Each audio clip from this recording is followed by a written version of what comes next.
Hey everybody, Custom Mike's here. We are at Max Grundy Design and Workshop and Studio and place where the magic happens. Where they're not afraid to cut anything and everything. No, we cut the hell out of stuff here. Cut the hell out of stuff, yeah, I hear you. Few things. So Max, why don't you give us an introduction to you guys here? No problem. Hi guys, Max Grundy here. Welcome to our little ranch slash artist colony slash car customization place. Really happy to have you guys join us here today. We have a very small shop. I mean, it's a good sized shop, but we don't have, we have a small team. First is Waggles, the most important. He's the most important worker here. Yeah. His job is to manage all the sticks on the property and or monitor illegal activities of squirrels. Yes. He does not like those things. That's awesome.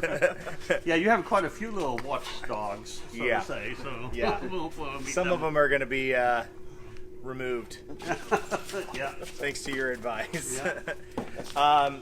Sean Campbell here is been with me for quite a long time. We've been working on cars. I think we're coming up on our eighth SEMA building cars. Yeah. This will be our eighth SEMA car we've done. And it's been hell every time! Hell! No, it is what it is, you know? Yeah, there is a period of stress. Yeah, There's also a period of reward. that's true. Yeah, I'm sure. You know? And SEMA's you got to balance them, you know. SEMA's to blame for a lot of lay health down. problems. No, Yeah. go lay down. And some people. Yeah, it's Well, I very mean, it's all in stressful. how you manage it too, you know. Yeah. But Yeah. there is no easy way to have a show like SEMA and a goal of a car, and you generally take on a little bit more than you probably should, and you want to Yeah. make it better than you normally do. Well, the and- whole, you know, a lot of people will want to criticize about, you know, oh, you're doing this or doing this wrong or doing that. When you do a SEMA car and you do it in such a short amount of time, it's easy to criticize and it's hard to do. Yeah. You know, if it was easy, everybody would do it, and it is hard, and we do cram too much into it. It's kind of the nature of the business. So there's not very many companies that can just clear their calendar and exclusively work on a SEMA car for a Yeah, year and a half, 2 years. Busting your butt on one SEMA car, and then it's like, no, one? No, let's take two. Yeah. Let's up that. We can do it. Don't listen to this guy. Don't listen to this guy. So after Sean is Donnie Potter. Hey, Donnie. How you doing? Donnie's the muscle. I'm the everything guy. I think we're all a little bit the everything guy, but luckily I'm the boss, so I don't have to do the really shitty jobs. Yeah. I got some. Well, it depends on how close you are to SEMA, right? Yeah. That is true. That's true. Yeah, that's very true. The closer you get, then all bets are off with that. Let's just get there. But I think what makes us unique is that we are sort of cobbled together group of guys that just love old cars, and we love working on old cars, and that's really what it boils down to. Of why we even do these cars at all is that we're just, I don't think there's anything really that any of us specialize in. Obviously, I'm an artist, so art is my main thing, but we all are kind of learning as we go, to be honest. And when I chop a top, you almost never chop the same kind of car twice. At least I don't generally. But so you're always learning how to get better at welding, learning just a million things, just better ways to refinish a car, better at paint, better at suspension. So it's constantly a process for us, and I don't think that we go out of our way to brag about how great we are about stuff. I think that we're just trying to make interesting cars, customize interesting cars, and Do some new things. yeah, do some new things, and then as we work on them, we continually try to learn and get better. So Yeah. Well, I mean, I think that the main driver is just a passion for the car culture itself. sure. And it's also what I found over the years. It's also the glue that holds this community together in a whole different way than a lot of other cultures, so to say. Absolutely. Yeah. And and to me, I mean, even I'm looking at the people coming. We got people from all over the world that are watching this right now. Yeah. And it doesn't matter where you are. Yeah. The passion is still the same. Yeah, it might be a moped or a rickshaw or anything that you have available local that you want to hop up or customize or have fun with. Yeah. And they follow everything we do and eat up a meeting like this and see what you guys are doing. Yeah. And it kind of brings everybody together. And they're no different than you. They're just trying to do the best they can with what they have. Yeah. You know, and if they had a chance to go Which over is SEMA, which is the spirit of hot rodding. yes, Like a Honda You know, Civic, maybe? hot rodding all kind of started out with just people taking what they had and, Yeah. and customizing it, personalizing it. Yeah. You know, it's about performance. It's about personalizing. It's about putting, you know, your unique spin on things. Yeah. And I think that's universal. yeah, it is. Yeah. And that's why I love coming out doing this. I'm actually going to Dick Dean Keith Dean. I'm sorry. Oh, okay. Yeah. In a while. Yeah. With Penny, Cool. we're going to do a similar thing. Well, you got to hit all your Riverside locations. Yeah, I mean they're here. Why am I not going to take care of my local? You know, and I mean I love to see your Mopar project because you can't really call it a Dodge or a Plymouth Yeah. or whatever. It's, Yeah. you know, Yeah. It's a Mopar, It's a Mopar. it's a Mopar. Yeah, right now I stopped to look at it a little bit yesterday, and I was thinking how odd it seems when people will say, "What is that car?" Which they always do. It seems strange to say it's a 1960 Dodge, Yeah. because at this point it's got as much Chrysler in it as Dodge, and It's a solo trunk and yeah, it's got. Yeah. I guess it's about kind of a 33.3% of each. We have the trunk is actually the Soto trunk. The fins and entire rear area is off of a 1960 Chrysler. Yeah, that's the poor baby sitting over here, right? Yeah, that's Yeah, and that's what you took off. yeah, I'm actually gonna put those fins on that now. Well, I think to me, that looks like a new desk for Max. Yeah, I was thinking a mailbox for Amazon stuff, you know. Well, there you go. That's not a bad idea either. But that's a cool part. I had duck pond in mind. Okay. Yeah, I was thinking duck you want a pond. waterfall off the trunk? Yeah, you can like Nice. close the lid if you don't want to hear them quacking too loudly. You know. But I mean, that's part of your art part too. You get visions a little bit more than the average person. And, Yeah. And you put stuff together on a little drawing or a painting or, you know, whatever you feel like doing. Yeah. But the cool part about what you're doing is like you're actually transferred from 2-dimensional to 3-dimensional. Yeah. And that's not something that a lot of people have the ability to do. That's true. I think we're definitely design focused. Yeah. With our shop, you know, we're interested in the design of things primarily, and what's going to make things interesting and unique to look at. And I think the craft follows that for us. You know, the It's a tech- natural transition for you guys. It is. It's we're learning. I don't feel like design is. All designs are challenging. I don't mean this to sound the way that it might sound, but design doesn't scare me. Yeah. I feel like coming up with an interesting design and exciting design is something that just kind of comes naturally. What I think about all the time, what I try to do all the time, but learning how to better fit panels, or learning how to cut wing windows when you chop a car a little bit better and more efficiently, learning better tools to refinish a car's surface. Those are the things that we're constantly evolving and learning and getting bearing. Steering, yeah.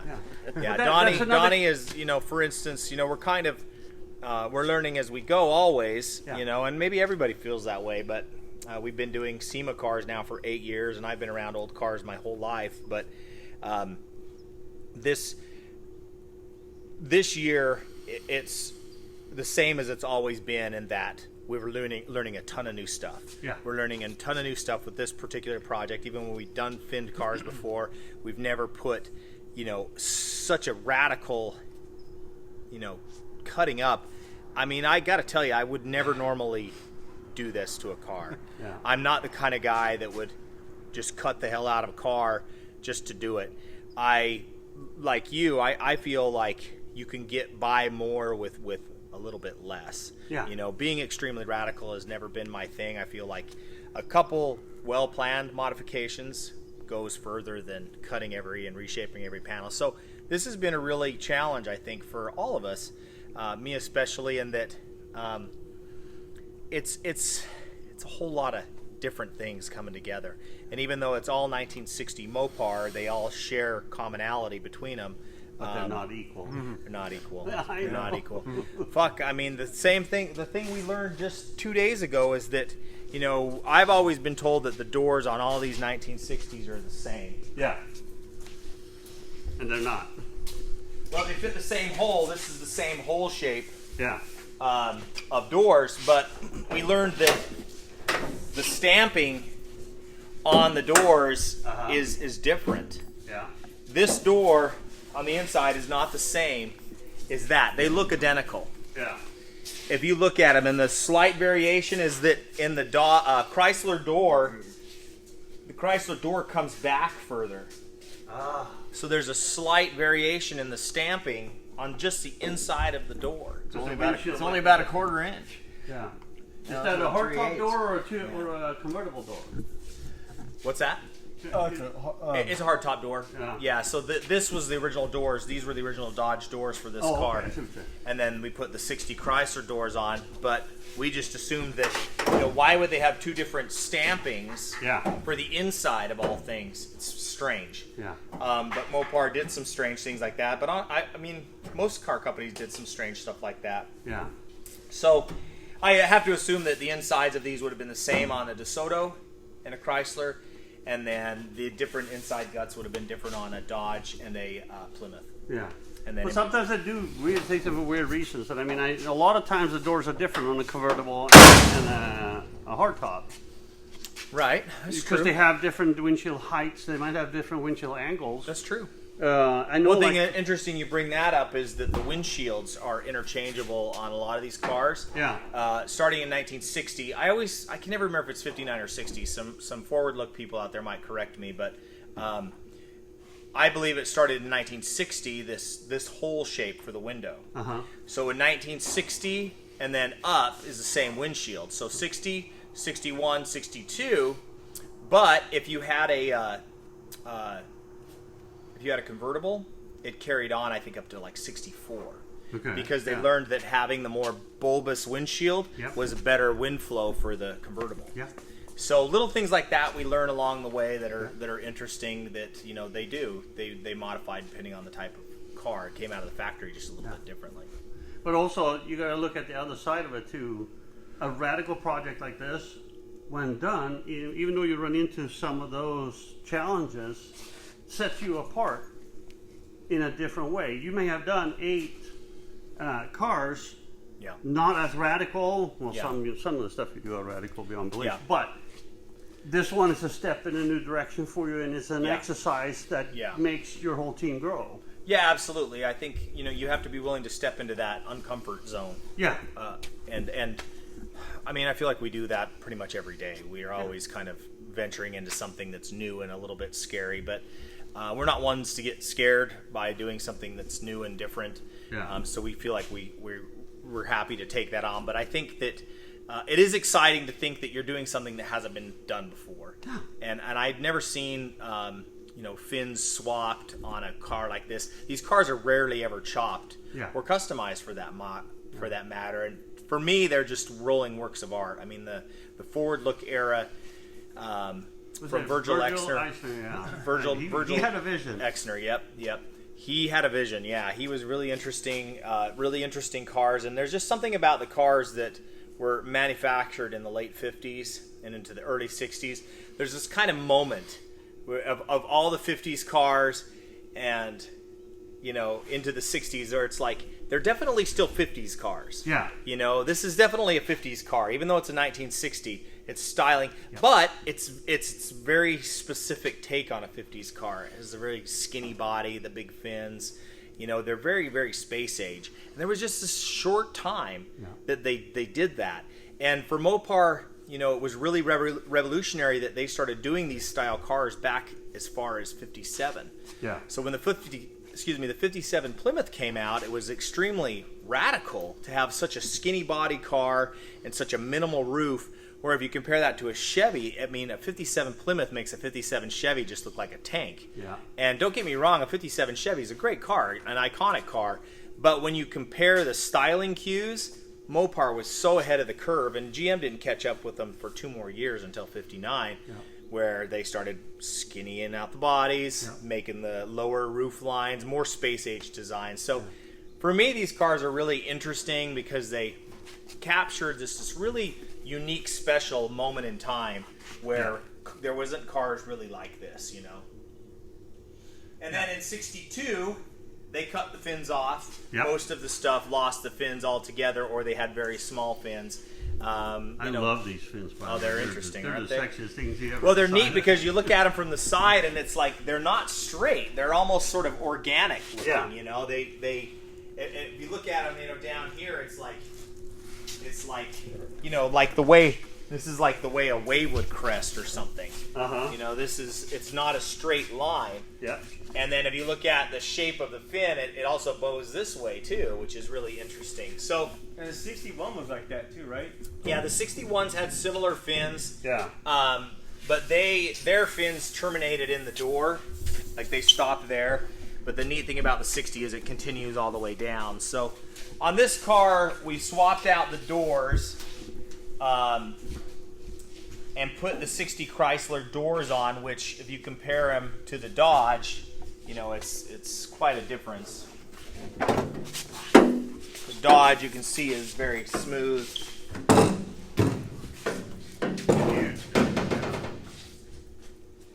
So the 60 has the fin go all the way through the doors. So, you know, we put on the 60 Chrysler doors, and then from this whole portion back is all, this is all Chrysler. And then we have a DeSoto hood. So we're kind of piecing it together with pieces that are supposed to match or very, very similar. But nothing ever is a plug and play. You have to modify little things as you go along. And it's like aftermarket kits. You know, they're bolt on. Yeah, that's right. Yeah, supposedly. never straightforward approach. So we chopped the top 3.5 inches. I'm trying to get the top wrapped up so this thing can start going and getting its paint work done. But I still got the top to weld up. Let me move that door over. Maybe just put it on the other side there, the other side of the table. But we grafted on. This whole section is welded in. We still have to finish up the front, but that's all welded in from a 60 Chrysler.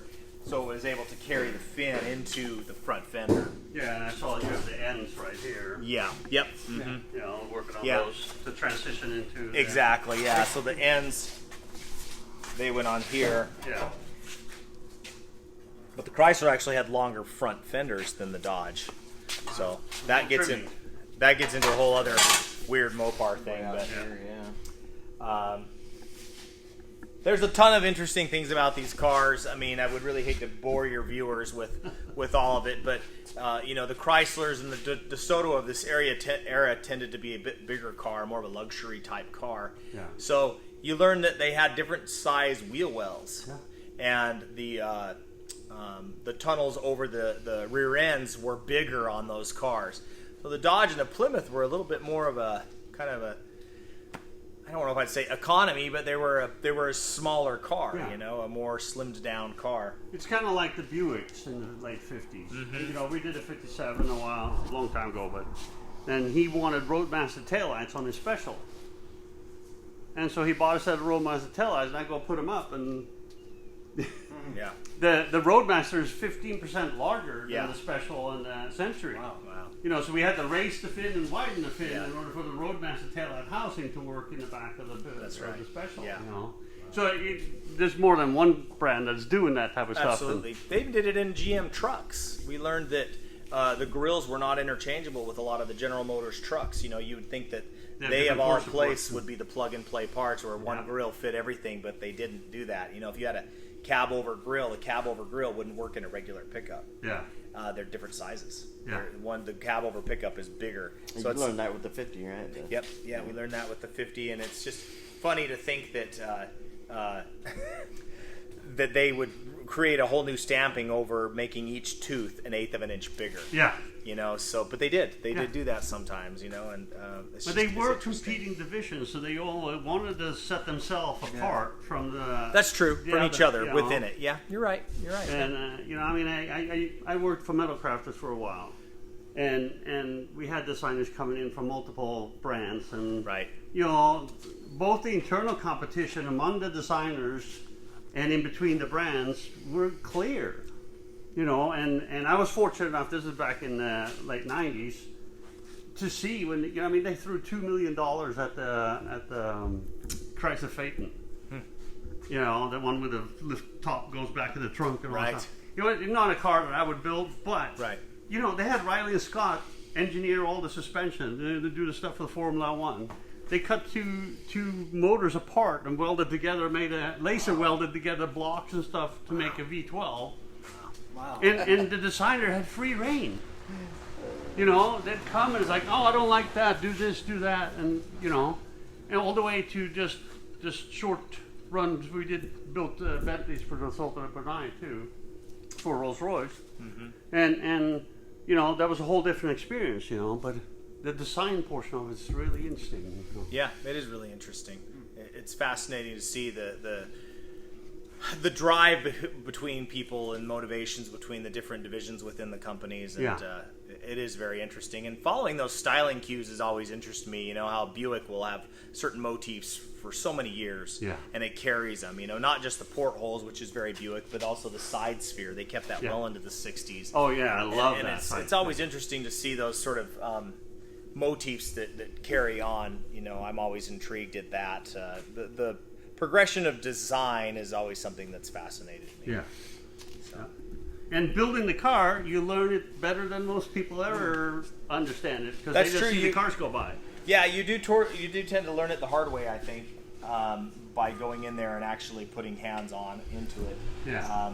But it's very, you know, to me, art and old cars and designing cars it's a venture that's worth it. It's worthwhile doing because in the end you have something that's it's special. It's a mark in history, and it is something that inspires and makes people feel good. And every car we've ever designed has a very different reaction with people. You know, some cars like the chopped green Mercury that we did, it was a funny car because people almost didn't see it. Yeah. You know, it kind of had a tendency to like disappear, like it was kind of incognito, you know. And then we've done some cab overs, you know, some chopped cab overs and stuff, and people see those and you see their mouth drop. Yeah. And they can't believe what they're seeing, like it's an alien spaceship that just landed. They've never ever seen anything like that before. Yeah. So to see it driving down, you know, in their neighborhood, it's a really exciting thing for them. It's like you a know? space yeah. You know, so I think that old cars tend to do that with people anyway. We got one coming. Yeah, you got one coming. Yeah, old cars I think tend to do that anyway, but design cars I think do it even more. Yeah, you know, you're taking something that's a factory thing and you're putting special design emphasis on areas. You know, you chop them, lower them down. I mean, they can just look so interesting and so cool, and I think that people feel that. You know? Yeah. Well, I mean, also when you have a design feature that is done by people that live the culture and actually work the culture, it almost like, it's not a direct correlation, but when I take pictures, I have to feel the picture. And if I feel the picture, the people that watch the picture feel what I feel when they watch it. That's true. Yeah, it's like with this car, you're chopping things, we're changing things, but you're keeping the Mopar spirit. Yeah. By the way, people are saying that it's not boring them at all. They love Mopars. But I mean, you're giving this thing a new soul. Yeah, I agree. And I think the one thing that really appeals to me with working and customizing, building old cars is I think that every car, at some point when you're building the car, at some point that car, that inanimate object becomes resurrected and it gets a soul. Yes. And I love that you use the term soul, because that's what I personally believe, is that those cars, at some point, they've been sitting in a field. Like this one was sitting in a field in Montana for I don't know how long. Yeah. It was just sitting there and sitting in there and sitting there, and we pulled it out, and we've gotten work on it pretty quickly. So every car is different. Some cars sort of get that soul once you see the color on there for the first time. And some cars get it when you put the motor in and start it up. And some cars get it when you put the glass in it. Yeah. And I find it interesting that every car is a little bit different, that every car kind of comes into its own at a different time. Yeah. And it's suddenly you look at it and you notice, oh, it's what it is now. Now it's what it was always meant to be. Yeah. And with the Dr. Pepper truck, I felt like that happened when we painted the cab and put it on its new chassis for the first time. Yeah. When we put that on there, it just, you guys remember that when we had the painted cab and we lifted it up and we set it on the chassis for the first time like 3 days before we were supposed to leave the show. But it really felt, it like energized all of us too. Like when that cab got on there, we were all like, we're gonna make it. Like we're gonna get it done. Well, we're there. Yeah, when we saw that truck on the chassis, and the chassis was painted, and the cab was painted, even though it still didn't have doors on it. Yeah. It didn't have the interior in it. It didn't have nothing on it. Yeah, you the have fact that 1,000 screws to go. It was 1,000 screws to go.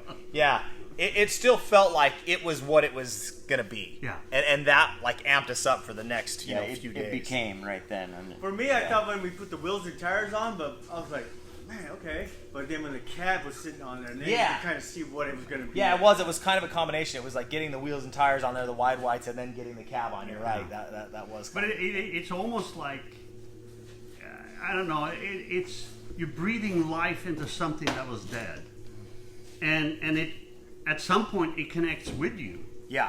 And especially when you're down with a car like this, every ins and outs of it. And people laugh at me. It's like when I drive in my cars, I'm like, thank you, honey. I appreciate it. You're doing really good. And, I pet the dashboard and stuff. And because they take care of me.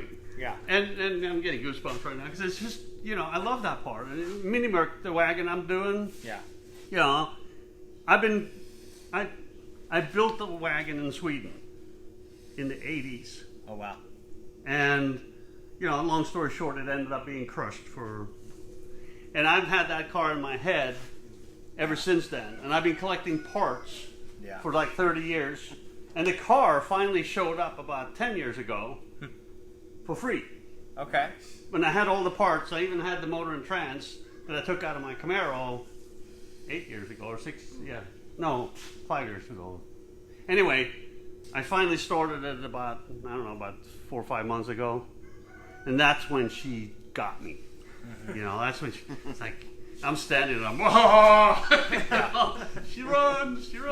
Yeah, that's a good feeling. And I'm the same way. I think, I get an idea in my head, a design, and it will just keep rolling over and over in my head until I put it out there. Yeah. And unfortunately, sometimes that is a very big job, whatever that can mean sometimes, whether it's cutting up a car and putting lots of parts together or, restyling an extremely heavy truck like the Dr. Pepper truck. That box, it's solid steel, and it's gnarly. To lift that thing up, and here we are throwing together a custom-made A-frame and using an engine hoist and floor jacks and all sorts of stuff. You got to do what you got to do. Yeah.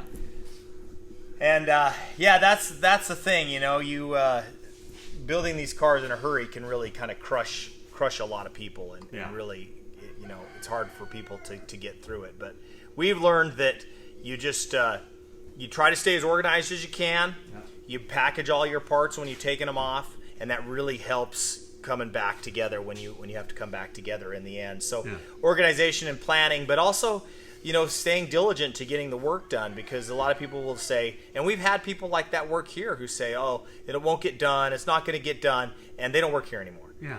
Well, you materialize what you think about. That's true. You materialize what you think about. And for us, I don't think any of us have ever thought that a car wouldn't make it there. I think that the thought crosses our mind, but the reality of it is we know we're going to keep going until it gets there. Yeah.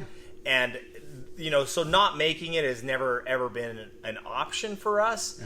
Even though I think as you're stressed out and you're working, like I think the Dr. Pepper truck about broke all of us last time because it was gnarly, and we had a couple all-nighters in there, and it was bad. So hopefully we're ahead of the game a little bit this year. We had a little bit of bad bad luck string with the truck though. It seemed like one thing after another. Yeah. Like We did the have night some- before we were supposed to leave, we had all these things happen. Yeah, we were actually doing a pretty good schedule, and we had some reactions with the paint and stuff like that. So there's always curveballs. Yeah. And the way to prevent curveballs and surprises is to be ahead of schedule. Yes. If you're ahead of schedule, you can count. But if you're only just on schedule or you're behind schedule a little bit, when you have a surprises, you're really fucked. So that's the world we live in. So. Yeah, I know. I mean, I've been on the Oakland Roadster show floor putting a car together the night before, and you know, it's stressful. Yeah. You know. Yeah. But even so, the spirit. It's not going to be there. It's going to be there, no matter what it takes. Yeah. You know, you can sleep the week after. That's right. That's right. You just think about all the work you put into it. You know, it's like you can't just get all the way there and say, "Hey, we're not going to go now." It's kind of strange. It's like when you get to SEMA, it's almost like when you get to SEMA, you can relax. Yeah. All the hard work and the stress is done. Because when you're at SEMA, it's just regular work. Right. It's just cleaning cars and selling product out of a booth. Yeah. That Right. stuff's easy. We do that all the Yeah. time. You Yeah. know? That's Hey, you not want hard. to teach it? No problem. Yeah. It's like, wait, we get to stop work at 5 o'clock? That's Yeah. amazing. Wow. We gotta work is over at 5 get to instead go of eat. instead of going till 9. That's amazing. What a novel idea. Yeah. So what about? Tell us about the. Sure. That's a Willys, right? Yeah, so that one is a Willys. I guess they would have called them a Suburban or station wagon. I can't remember what they call them, but this one we've done a complete, full restoration. We're in the middle of. I think we're actually about 3/4 of the way through it. Yeah, it looks pretty nice. It's a pretty nice car. It's actually that Toyota tan that's on some of the new Toyota Okay. trucks. But it's gonna have red wheels, and it's a factory 4-wheel drive little truck. So it's pretty neat. It's got a little Impala. Somebody put a 64 Impala Chevy V8 in it. Okay. We looked up the VIN number and found out it came from a 64 Impala. Very cool. Anyway, kind of interesting how that ended up in there, but it's got a little V8 in it, and we just took it and rebuilt the motor and painted it, stripped it all down to bare metal. Everything we do gets stripped down to bare metal and brought back up from there. Yeah, so you don't have the reactions to speak of. Yeah. Yeah. So this has been a fun one. Each car, every brand car that you do is always fun to do. Another learning experience. Because it's another learning experience. When we took this one apart, the whole thing moved. Like the box, it was like a box, and it just flexed. Yeah. Like the whole thing was like this. And none of the doors fit right because the body was so much flex. Yeah. Now, if that was a Chevy or a Mopar station wagon, the bodies would be completely rigid. Yeah. But this Willys, because it's something we weren't used to, we learned when we got it all apart, it was just like, it was loose. It was crazy. But anyway, so this one's been a fun one. I think it's going to be a neat car when it comes back together.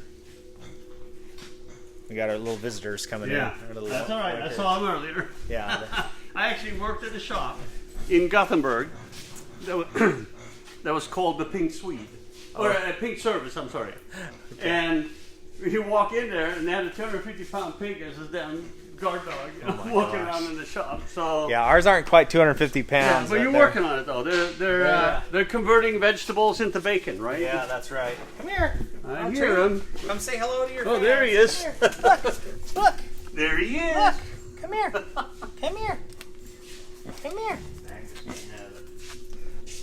Yeah, everybody wants in on this one. Huh? Yeah. You want a treat, Wags? I love treats.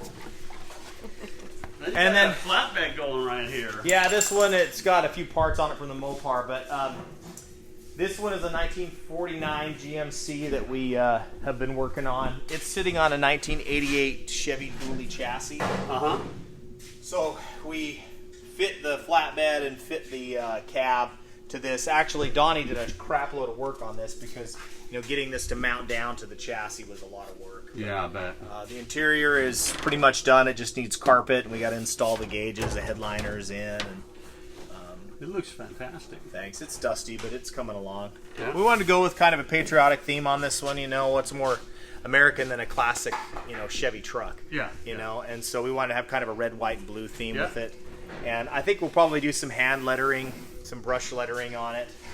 It's cool. It's going to have, it's gnarly. It's got like 36-inch tires for it. Oh, no kidding. So it's going to be a Like beast. big rig style almost? Kind of big rig style. So Yeah. this is actually the height that it will sit, but a couple more inches. So the car will actually drive just a little bit taller than this Yeah. once it gets the wheels. Because the wheels on it are 20-inch rims. Yeah. It came with 20-inch. Was it 18s or 20s that this thing came with? Were they 20s? Okay. Yeah, so this thing had 20-inch rims, split rims on it when we got it. So we're putting 20s back on it and using some big tires. It's going to be pretty cool. Yeah. That's a cool something. Not everything is chopped and slammed, you know? Yeah. It doesn't need to be. It doesn't need to be. You got to have a. You build a car for a purpose, and you know, I love chopped cars. I'll Yeah. chop anything. Sure. But you know, there are some cars you leave alone. You know. That's right. That's right. Yeah, it just depends on the look of the car you're going for and what the design calls for. And this is going to be really fun to have it kind of big, high off the ground. You know, if you look at the grill, it's a pretty gnarly, you know, tough-looking grill. And it's Yeah, I love it. It's set back Yeah. differently. set back differently. Well, you know, from what the smaller trucks have, the actual. Oh, this wheel is bar. set back. It might be, yeah. Yeah, it might be. But this is the 1 ton. So these trucks didn't even ever have an option for a bed. Yeah. You bought them as a cab, and then you had a custom flatbed or a tow truck back put onto it. Whatever the coach builder put on the back of it, Yeah. the dealerships would send those out. But the dealerships were selling them as just a cab, just like they do today. Yeah. And Cabin so chassis. the 1 ton is interesting because the 1 ton of these trucks, it looks like the other Advanced Design Series trucks, but they actually have the wider fenders. Yeah. So the fenders are a bit And the wheel fatter, wells are much larger. and the wheel wells are much larger. If you look under here at the wheel well, they've actually reinforced it with a rod. There's a steel rod that goes Oh, through no there. kidding. Yeah. Whereas the other ones didn't have that. And there's this also additional cross support right here. There's a crossbar that goes there. Because they're just a much bigger fender. They're like Yeah. 3 or 4 inches wider. Yeah. They're very large. And they're going to get to do a lot more work Yeah. in a probably a much harsher environment. Yeah, that's true. Yeah. You know? Yeah. Carrying a lot more weight. They might be going off-road. Who knows what. But Yeah. they were definitely outfitted to be a bigger truck. Yeah. So yeah, that's the 1949 GMC we're working on with the 1988 Chevy dually chassis on it. So we'll have a 454 big block in it, disc brakes, upgraded rear, upgraded transmission, all that stuff so we can drive it on the freeway fast. Awesome. And then this guy here, Yeah. this is one of my personal favorite cab over builds that we've done. This was a 1948 Ford soda delivery truck is what it was originally. As far as I could tell, all of this is new. All this was built back when the truck was fairly new, that they built this box for it. We know that the truck came out of Utah, but it spent some time in Utah and Idaho, and eventually ended up in Northern California, which is where I bought it, and then brought it down. Yeah. So this box was all made, I think, sometime when the car was fairly new, and it was a soda delivery truck for a long period of its life. They painted on this cool mural in the style of the original Dr. Pepper graphics, but this was painted on in 1976. And the way that we know that it was, because it's painted in this old style, but on the back here it says it's got the 1776 to 1976. So I think all these graphics were just painted on here in 76 for the bicentennial of the United States. Yeah, for a celebration. A little celebration. Yeah. And then they had this marketing campaign with Dr. Pepper, the 10, 2, and 4. You were supposed to drink a Dr. Pepper at 10 a.m., 2 p.m., and 4 for vitality is what their advertising campaign was. Yeah. So 3 Dr. Peppers a day. My friend Lucky in L.A., he sent me this cool little Dr. Pepper. This was actually cast into concrete in the sidewalk. No kidding. And I don't know why the soda companies did that, but they actually had those in concrete. So when the concrete got demolished, that came out. Maybe And, some decorative out of the headquarters or something like that. something like that. I don't know. But yeah, we ended up finding it on eBay. He sent me the link, and I just bought it, and we just added it to the car because it's kind of a neat little step plate kind of thing. Those sets it apart. Yeah, it sets it apart. One thing I think that makes our truck different is that we want this to be able to be like an RV. Yeah. So we added this trolley top. We call it a trolley top because we don't really know what else to call it. Yeah. But that's all been completely made out of metal. And basically it was a big long channel like this. Like it was a long tube like that. And then the front we just rounded. And my buddy Mike Metallica helped me TIG weld that because I can't TIG weld that good. Yeah. But we TIG welded up the front and made it curve, and then on the back just wanted to create something that fit with the sort of Art Deco look of the car. Yeah. So we I can't tell you how many times I've redrew this curve. Yeah, I bet. This curve, really nice. This curve was redrawn probably at least 6 times, I think, maybe a little bit more. But it's just, finding that perfect curve. Is it like that? Is it like that? Is it like that? How do you decide? And it's really a lot of trial and error. I do a lot of stuff on computer, so I can try an idea, see if I like it. So if you don't know Photoshop when you're designing cars, you're making your job a lot harder than you need to. It's just good to have a variety of tools, so we use that. So that allows us the trolley top that you can go stand up in there, and you can use the space as other than just storage. You could actually live in there, or travel in there, I guess. Yeah. And then we added the porthole windows. The trolley top has got ribs of support, so it's extremely strong. You could jump up there and it wouldn't move. Yeah. But we actually panel bonded all together. So all the ribs on the inside we used panel bond because the new, the late technology 3M panel bond is like higher tensile strength than welding. I know. It's gnarly, So you've got to prep it right. You got to scuff your metal, but you get a proper bond and you clamp it right. That shit is on there forever. It's gnarly. So that's what we did, and then I cut out the windows. Just actually cut out the windows just with a jigsaw and a metal blade. That was the best way to cut them out, and got a really nice clean cut on those. It really adds to it, though. And we painted the whole truck. When we painted the truck, we left the mural alone. We just put a little satin clear coat on it. Yep. But we actually repainted the whole rest of the truck. We just used tractor paint from Tractor Supply. Yep. It's an oil-based paint, but it's made from soybeans. It's a pretty interesting product, but it takes forever to dry. So don't use it around SEMA. That was one of those surprises that got us. When we used this paint that took forever to dry, and it was SEMA Crunch. So don't do that. Anyway, so needed to bake it, huh? Yeah, so we painted this guy with the satin black paint because we didn't want it to look too nice, too fancy. Gauges are getting rebuilt right now. Love you, little. And But yeah, we wanted it to look. We wanted to look original, so we didn't want to make the paint too flashy, or we didn't feel like it would fit with the mural. So we wanted to keep everything kind of matching. So I love the way the satin look, I think works out pretty nice on the inside. My buddy Mark Woods, I came up with this design for tooling the seats, and my buddy Mark Woods, he did all the hand tooling by it. It's phenomenal. Early to bed, early to rise, kind of a motto we live by around here. I noticed on Facebook that you were up around 5. I was, yeah. I got up a little earlier than I like, but when you wake up, you're just up. You know what I mean? So, I like to get up at around 5:30 because if I sleep till 6, I feel like the day's gotten ahead of me. Yep. But if I get up at 5, I feel like I didn't get enough sleep. But these are kind of neat seats. These have a built-in shock absorber in them. Oh, yeah. Both a spring and a shock absorber. Yeah, they got a spring and a shock absorber. We chrome the spring. Yeah. We still have to put carp in it. It's got the Cummins in it. The entire truck is actually sitting on a 1993 Dodge dually chassis. Okay. So again, we have all the updated running gear. We got disc brakes. We got an updated rear end, modern transmission.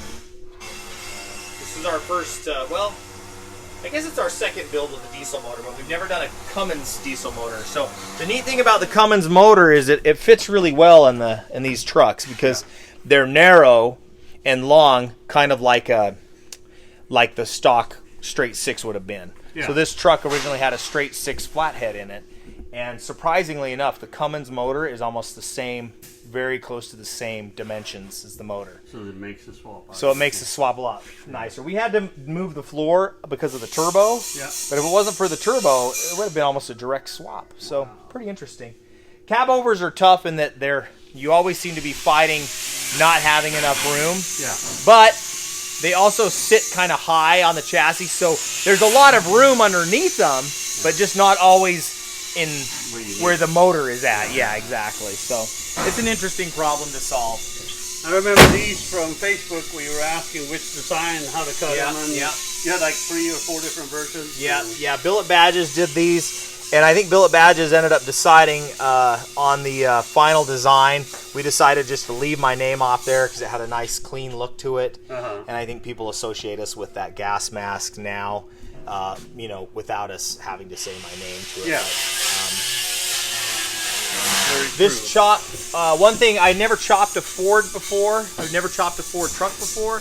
One thing I've always felt like is that the trucks had kind of a hot rod stance when with the roof from the factory. Like they leaned forward a little bit. And that wasn't really the look I wanted to go with. So when I chopped this car, I actually took a little bit more out of the back than I did the front. It's been a minute now, so I'm trying to remember what I did, but I think I took 4 inches out of the back and 3.5 out of the front. Okay. So it leveled it out. Yeah. So since to me this is like a custom truck, to me the chop should be either level or in the case of a custom a little more out the back. But I would never chop a truck more in the front. Yeah.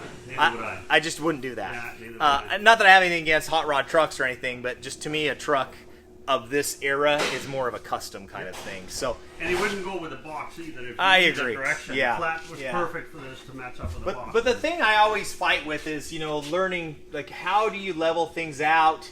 Do you have the box up here? Do you have it level? Like, those lines where they connect, to me, is always a challenging part, trying to figure that out, and I think we do pretty good at it, but it's got a wonderful look to it. Thanks, yeah, I appreciate that. The windshields, they can look really squatty if you you got to really watch that. They have a really big crown. I call it the forehead, but the forehead's really big. But one thing, if you're going to chop one of these trucks, in my opinion, if you take just a little bit more out the back, it really helps soften this kind of big forehead look, and it's a nice look, I think, for it. Yeah, I did a regular F100 a while back, and I did a Bonneville cut on that. And I actually I split this up here. I took about 1.5 inches out of this, and I leaned the windshield back. Yeah. And not a lot, but just a little to take that. That's how they chopped the Matranga Merc, I believe. Probably the 40 Merc. They essentially, you're taking out a certain amount here, but you're actually out of the overall size of the window, you take less out. Yes. So you let the windshield go up into the roof a little bit. I contemplated doing that with this one because, like I said, I had never chopped this era of truck in a Ford before. So I've contemplated doing that because I've always been interested in that. But one thing I've learned about chopping tops is a good rule of design is that if your windshield and your side windows are the same size to begin with, you're off to a pretty good start. Yes. And that's one thing you got going for you when you chop a Merc. However, if you chop a shoebox Ford, you don't have that going for you because the shoebox Ford windows are a lot larger on the side than they are in the windshield. It poses a special problem. You either need to go up here, which I think is the way to do it personally. Yeah. A lot of guys don't really know what to do, so they lean the back way back, and then you have side windows that go back like that. It's a strange look, but I learned that mistake the hard way with my 48 pack of hers. Yeah. I took 7.5 inches out of that all the way through to get it back to like proportion. Right. And a little bit of chop. Right. But I didn't address the windshield, and the windshield, they used to stock one. Yeah. So after cutting it down, I've looked at it 1,000 times. I should unchop the windshield to balance it with the side glass. Well, you have to imagine that Barris brothers, they probably did that too. Yeah. They probably cut the hell out of a car and they thought to themselves, well, now the windshield's too small, so we got to raise the windshield. I mean, they had to have learned about that design through trial and error. Yeah. because you can't really anticipate that stuff. But I can just see them, let's chop a little more out of this one. They cut it down, and then they get a windshield that's this big, and they're thinking, well, hell, what do we do now? Yeah. Let's unchop it. So yeah, I mean, every day I see that car, and I never stop thinking about the windshield. Yeah. Well, it's either that, or I'll cut another inch out of the rest of the car. Yeah. But if you go back and you study the masters that have done stuff before, it's a great way to get you started. Yeah. And you can, and I've learned so much about chopping Mercs just from reading those old books, that Tony Thacker did. Yeah. The old Barris Customs stuff, and seeing their photographs and seeing how they did stuff. For me, it's really important because I can see the design of how they did stuff. Yeah. I can see, where the lines are, where the shapes are, what they did, and it's a great place to start. But so much of it is trial and error. And the thing I think is also really important about building cars is you got to be willing to undo something that you've done. Absolutely. If you're not willing to undo a mistake, you're foolish. Yes. Because a lot of people will just say to themselves, I want to get done, Yep. or I've got to hit this deadline. But if you stop and address what is the problem that you're having with the design, is that chop bothering you? Is that angle bothering you? You got to fix it before you go to paint. Yep. Because no matter how nice that paint is, it's never going to get rid of the basic shape and the basic line problem that you might have. So if you address that first, you're going to be in a pretty good place. But you got to be willing to go back and say, I'm going to fix this problem now, even though I might be backtracking. Yep. It's a hard thing to accept because you want to move forward, and moving backwards is contrary to that. So When I chopped the Mini Merc, the last version, it was, I got everything laid out. I was fully prepped. I bought a new saw. I got fresh blades. I taped everything up. I did all my normal stuff, but I forgot to mark the tape with an arrow cut here on one side. Right. And so I cut off the top and put the stuff aside. Yep. And then I cut the pillars.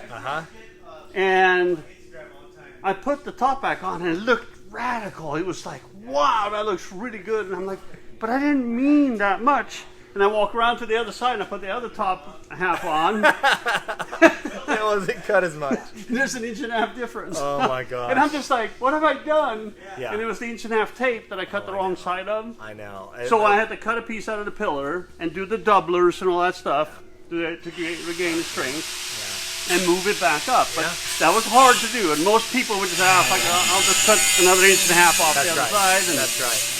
And you can't do that. No, you can't. You have to fix it. You have to really address the problem within you, because all day long on social media, most people will say, "Oh, it looks great. It looks fine," but at the end of the day, it has to look right to you. Yeah. It has to be what you want, and you want it to look like.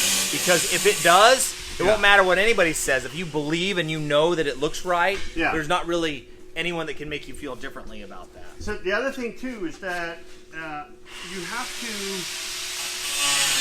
Oh, I lost my thread there, but it's when you do a car, especially when you chop it or you do a major modification, you need to pull it out and get 20, 30 feet away from it. That's true. Because a lot of people, I see a lot of, especially the stuff where you can't. You're too close. You're in a 1 or 2 car garage and you're this close to the car. That's true. You don't get a perspective about what's going on. That's true. You need to pull it out in the open. That's true. And put a chair out, crack a beer, and look at it for an hour or two. Or absolutely, you got to live with it. Yeah. You can accomplish more work sitting there drinking a drink and looking at your creation than you could by 3 days of cutting and grinding. Yeah. You know, a lot of times your work is done by your thought process and making sure everything's right there. Yeah. Because planning, you know, it's hard for me because I'm kind of a let's get to work kind of guy. Yeah. You know, let's get to sanding, let's get to cutting. But sometimes you got to just stop, back up, and take your time. Yeah. Watch your tail there, Waggles. He's gonna get you. But yeah, that's kind of the story on this guy. We really love this truck. We put a lot of work into this truck. It's kind of, we call it a folk rod because it's kind of folk music a little bit. You know, it's not like clearly a hot rod. It's not really a custom. and it has this kind of old paint on it that's not, you know, super nice. It's nicer than really old, but it's not super flashy or anything. Yeah. And then it's got the tooled leather seats, and so it kind of has that kind of folk music kind of vibe to it, I think. It's a real car. It's a real car, Yeah. but it's also got this kind of Art Deco styling that's kind of Buck Rogers to it. You know? Well, I mean, it's something that people wouldn't be afraid to get in and actually drive. Yeah, yeah. You know? Yeah. I know when I built a few cars that are in the six figures with polished floors and you know stainless exhaust and you know all that stuff. You're terrified to touch it. Yes, you know you go near it, it's like, oh crap, you know that pedal's going to cost me $5,000 to fix or whatever. I don't like cars like that anymore. It just took the life out of me. They're fun to build per se, but you know there's a place where a car like this is a lot more fun to have. I agree. I think, you know, having super nice paint for me is overrated, because then you just worry about every rock chip and you worry about driving it. Yep. You know, it's not to say you can't keep your car nice, but you have to embrace the rock chip. Yes. You have to embrace the rub where the hood rubs on it a little bit. You know, you have to embrace those things that give it character and make it, you know, a usable kind of deal. Well, I mean, I know my knees hurt, my feet hurt, and I just dropped that freaking I-beam on my toe. And, oh my gosh. You know, but that makes it real. I'm still here. I'm still doing my thing. I'm not as pretty as I was 20 years ago. But, I don't know if makeup will do any good, but I understand completely, yeah. We sacrifice a lot in this line of work. Yeah. Oh, man. Well, how about if we take a little tour of your studio, too? Do you come on in. anything else you want to No, that's great. No, come on down. I think we're going to save the graveyard for another time. Yeah, no problem. Maybe I get to come out another time, you know? You're always welcome. Oh, here's some of the drawings, too, Yeah. of your, where you're going. Yeah. Yeah. So this is the studio. It's very messy, and That's there's right. food wrappers, and it's how it's lived in. But this is where the magic happens. This is where the magic happens. I know. The Max Grundy creations. Love how you got it let out. You know, part of this too. I was fortunate enough when I painted that Buick I was talking about. Yeah. I actually rented Rod Powell's booth. Oh, okay. And it's kind of funny. I told him that I'll have it painted in 3 days, so I need to rent it for 3 days. And he looked at the car and he looked at me and he goes, "You need 5 days." And I go, "No, I'll have it done in 3 days." Yeah, listen to what those guys say. They always know. Rod was a wonderful mentor, and the time spent in his studio, not unlike this. The coolest part in between coats was I got to sit at his desk, and he had piles of these rendering books or art books with his drawings from decades of, and I'm just sitting there, you know, flipping through these books, and there's mountains of them in there. That's incredible. And looking around, and I was like, you know, it was probably some of the most 5 of the most inspiring days in my life. And he wouldn't help me. He just told me, "You know how to do it. Here's a few thoughts on what you want to do." Right. And that was my first 5-stage candy paint job, 2-toned with scallops, done with all PPG. I went to PPG school. I met Mr. Matson. I created a gun. I mean, you know, I did all those things. And actually today, it still looks the same as I did when I painted in the early 90s. Wow. Yeah, it's actually for sale in a place back east now. But Oh, okay. yeah, I saw a video of it. And, you know, but it's a place like this, and the fact that I actually get to go hang with you here is inspiring to me too. And I feel the inspiration that you probably feel when you sit here and create more of it. Yeah. You know? Yeah, it definitely, you know, I think we have a creative environment. You know, the kids are in here, my wife's in here normally. We're all making and building stuff. We have prints that are in the middle of being numbered. We have apparel out. We have the kids' creations and drawings everywhere. And it's kind of a little bit of an area where kind of anything goes. Yeah. You know, we love to sit in here and brainstorm about ideas and talk about things that maybe we hadn't talked about before or figured out or thought about. You know, we're constantly existing in a realm where we're rehashing ideas and trying to brainstorm about stuff. But we're really lucky to have this studio. So we have, you know, I can do cars and come in here and do art at the same, you know, same time, Yeah. back and forth. I have this one. Do you?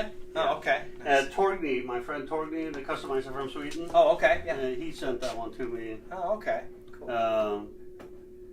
You know, I'm fortunate in that way too. I mean, I try to be a hub for people from all over the world. Yeah. And what has it turned out is that most of my friends that come, and they come from Australia, New Zealand, Sweden, France, you know, just all over the place, and they use us as a base. Yeah. But they all come and they all want to do something. So a lot of the crazy stuff that I'm driving are all built by worldwide people coming in and helping. Right. And that is really, I didn't count on that, but it's really added to my life in many ways. Yeah. And I mean, you had Justin come here and help you chop the last one. Absolutely. Yep. And that must have been a overwhelming experience, I think. Yeah, I mean, I think it is. I think, you know, people who are interested in the same things, people have the same loves. It doesn't matter where that person is from. Yeah. You know, if we all like the same stuff, you know, that's what it boils down to, is we all like the same stuff. So it doesn't really matter where you're from. You know, you can come and it's fun to contribute together, work together with people who have the same ideas about things. Yeah. You know, and unfortunately sometimes they end up having to be on the other side of the world and you have to come together from a great distance. But if that's what you need to do, that's what you need to do. You know, sometimes, I mean, we built cars that were never intended to be built. It was just like, hey, I'm here for 3 weeks. What can I tinker with? Yeah. And I'm like, what do you want to do? And Busa is another friend of mine that comes a lot, and he's done a lot of things with me. And he's like, I want to work on that one. I'm like, okay. And then that gets me riled up. And it's like, well, we can use this, and I have that. And then it turns into something just passion. crazy, It's all about the passion. And it's just so much fun, you know? Yeah, it really is. Yeah, it really is. So, well, I really appreciate. Well, one thing I want to say to Scott Fisk. I talked to Scott Fisk earlier today, and he said, "Lay off the Red Bull or Monster or whatever it is that you're drinking." But he says hello. It's all natural, Scotty. All natural. You know that.